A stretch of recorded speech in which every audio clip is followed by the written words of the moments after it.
Jeff. How you doing, my friend?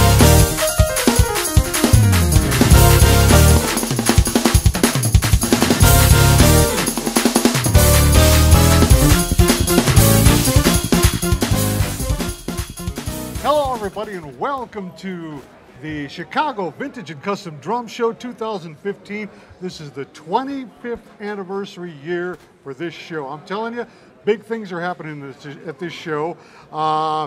This is our last segment for the day on Friday, and I'll tell you, it's not the least, boy, because we just showed you this drum. This is a Slingerland Duall, but here's the owner of this drum, Jeff Ryan from Wheaton, Illinois. Jeff, how you doing, Hello, my friend? Jim. Nice to You know, Jeff and I have been talking since what? When did you email Probably me? January. January, I think. January.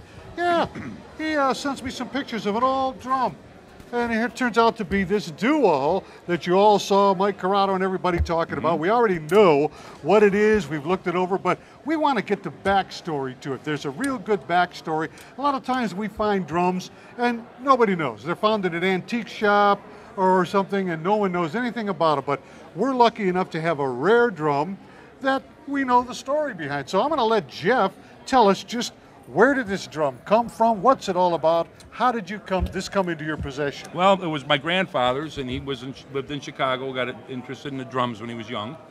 How long ago? That was so. He was born in 1910, we believe. 1910. Okay. And so I don't know when about, and maybe he was an early teen when he started playing the drums. Took drum lessons from George L. Stone. Now that's an interesting point there. Now you've all heard the name Stone Company, okay, the Stone Drum Company, but that's George B. Stone, okay? George B. Stone Company made the master model snare. That's the one that most collectors know of. But his son is George L. Stone, and he wrote the book Stick Control. That's pretty much the Bible for all of us when we were learning our rudiments with stick control. George L. Stone. And what was your grandfather's name? Otto Bennis. Otto Bennis, and you're saying he took lessons from George L. Stone. Correct, and he would make it a point that everybody knew that. Yes, well that's a big deal. So I'll bet he had some real chops to study with George L. Stone. He must have been good. You know, Gene Krupa, I believe, also. Okay, yes, studied with George Stone. Yeah, a lot of the greats.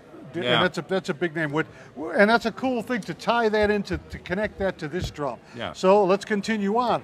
Otto Bennis studied with George L. Stone, and what did he do after that? He became a drummer? He wanted to be an orchestra drummer.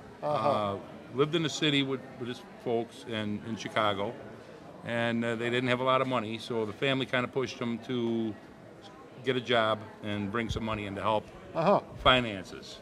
Okay. So he did. He kept playing. They lived on May Street in Chicago. He was part of a band. Nobody knows the name of it, but there was about 7 or 8 guys in the band, and there was one leader who played the piano, Eddie. Eddie. And Eddie would be the guy who would go out and get their jobs for him in the dance halls or whatever. And some of the jobs would be smaller, and they wouldn't need all the band members. They would use, 3 or 4 guys if it was a smaller gig. I know I heard a story that my mother had told me that he always made sure he had enough gas to put in his car to get to and from the gig he had to go to. But you'd always need a drummer. You wouldn't say, you don't need a guy with an accordion tonight. But he also enjoyed the fact that he played at the Black Hawk. I don't know how many times. The Black Hawk in Chicago. Yes. Wow. Now, we got some stuff about the Black Hawk. Was a famous club in the swing era. Jeez, huge. Big bands came through there. Many of them. We're going to show you some of those. But Black Hawk was a notable. He must have been something to be playing at the Black Hawk. Now, I think we have a little picture here. Looks like they might be rehearsing in the garage. And I was kind of wondering, you can't really see the snare drum in that picture. That's right. And it leads me to wonder when Otto actually got this drum in his possession. I wonder if he bought it new or what the story is behind that. Well, if this is 32, 33, 34, that would put him in his early 20s. Okay. If he was born in 1910. Yes. So somewhere in there, probably. If he bought it new, right? If he bought it new. Yeah. I don't know. Yeah. So what I want to know now is just how exactly did you end up getting this drum in your possession?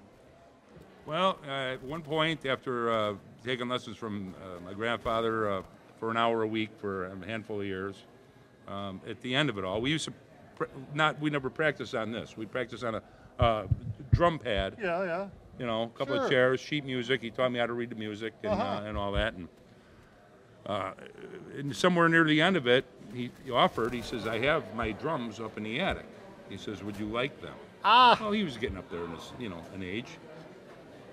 And so we went up and got them, and everything was in canvas, except Canvas. this. Yeah, yeah. You know, this and the canvas. I still have the canvas bags. But Were they tan canvas Yes. bags? That was used in those days. the, Yeah. the brass snaps. Yes, yes. And they're really coming apart, but I still have them. Except this came. I still have the original case for this. And he offered them to me, and I set them up, and I played them, and I didn't really know what was in front of me at the time. Oh. But I practiced on them, and just took them down to Georgia with me, and brought them back from Georgia, and So you've played this drum, oh yeah, and it had calfskin heads Yes. then? Huh? yeah, and I accidentally broke the top calfskin Yeah. head with a Well, stick. I'm just curious as to how. Still have them, but Yeah, didn't bring that's them. good. I wonder how this drum would have been to play, but just to recap what this drum is from our former segment, this is a Slingerland Duall model snare with the pulley version inside.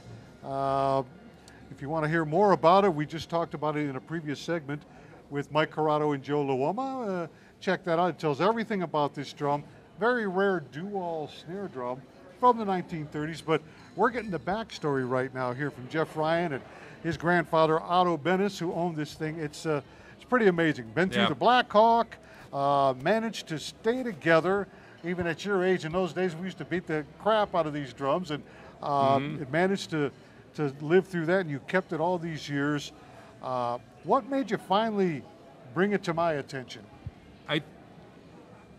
There was something on television one night, many years ago, maybe 20-some years ago, about a rare snare drum. I was going to sleep. I kind of missed the story. But then I got to thinking, what do I have in that case? And it was, I thought I'd look, and I'm like, oh, that's it. Yeah. Yeah. Well, this is indeed, it's a rare piece, and you heard what the guys had to say about it.